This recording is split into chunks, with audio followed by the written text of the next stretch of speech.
That's the idea. Okay, I got it. All right. Now, when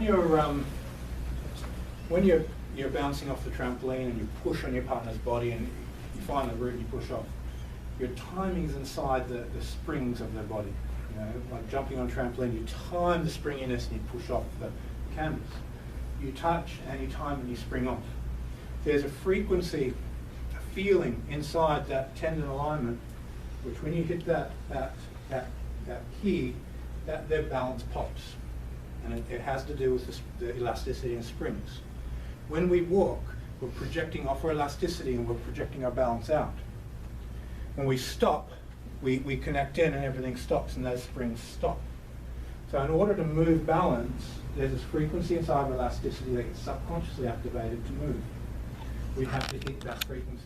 It's like a piano wire. You hit that tendon line, that little spring, and then you use momentum up and go, oh, that's the feeling, and that's what you're after to get the balance out of the body. Once you have that, you can put them into a cycle. You can take that balance, run it through, and do what you want with it from your system. We'll go through a dozen or so cycles for you to play with. I'm sure most of you guys have been training that long. You've got lots to play with and work with. The piano key, that tendon piano wire. Feel that spring. There it is. There it is. It's a feeling. Everything we're going to do is a feeling. We feel frequencies. We want to touch all these different keys in the piano and go, that's it. That's the one. That's the feeling I'm after. Find the springiness in the body. Track those tendons and get the result. So that springiness, you're more concerned with your body or your opponent's body? Your partner's body. Yeah, we forget our body.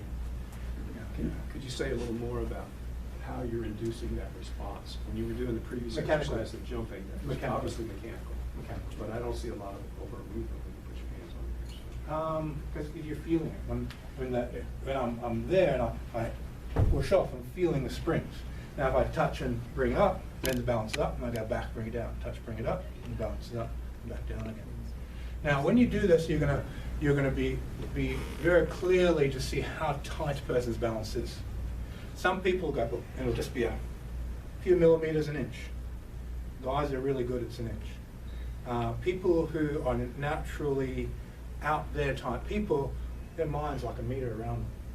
So if you do empty force, you don't have to get them out, you just put a bit of energy there and off they go, because they're already there.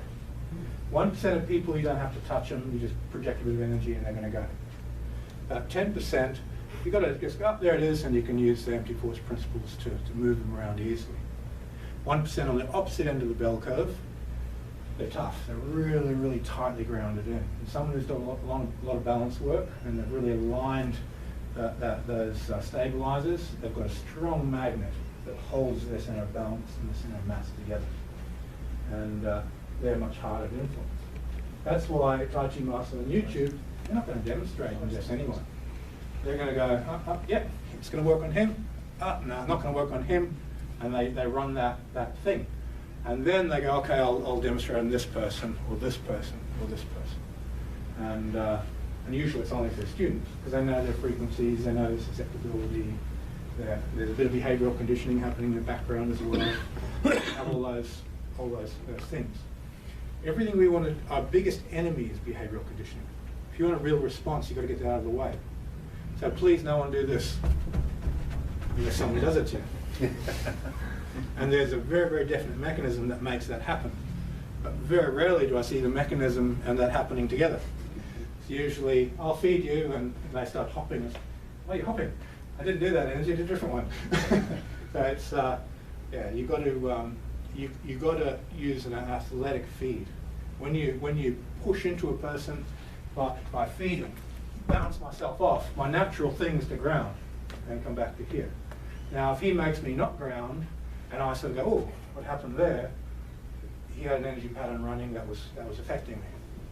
So it's not that you want to resist what your partner's doing to you.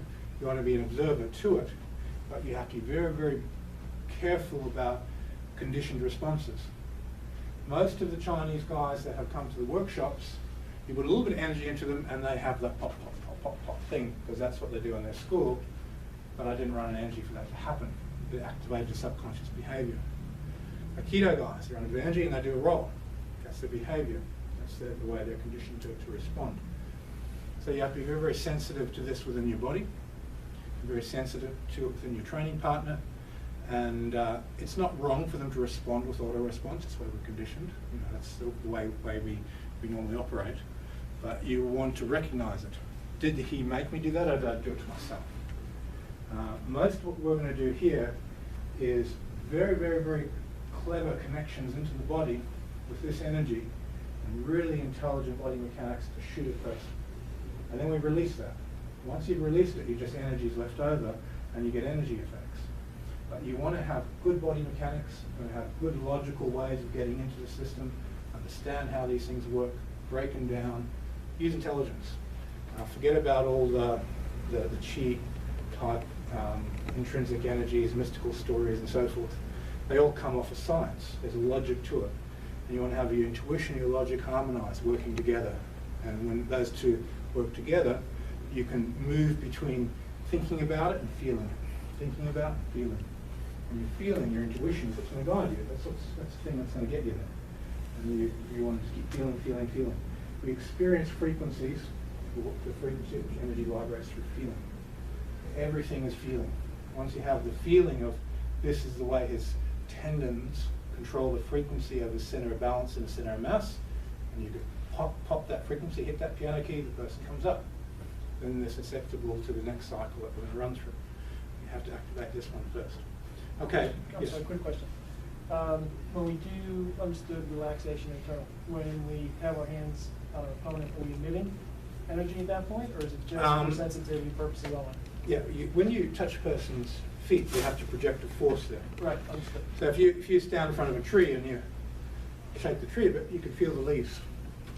Okay. Yeah. Now you might think, well, how can someone possibly feel the leaves? But your mind can track the vibration of you shaking the tree, even a big tree. You give it a little bit of a shake. You can track the leaves doing this up the top. And you go, oh, I can feel the leaves. So when you touch a person's body and you put a force in their body, you can track that touch down to how it vibrates down. Now, if they're very, very jelly body, and you do, they still have a very empty space, but there's still pressure. If you push a ball down, there's measurable pressure on the bottom from the top. So if you put half a pound down, you can have half a pound more on the person's feet. And you can track that, doesn't matter how jelly body they are. You go, oh, yep, there's the spring in their body. That's that first key on the piano that you want to hit. Okay, continue.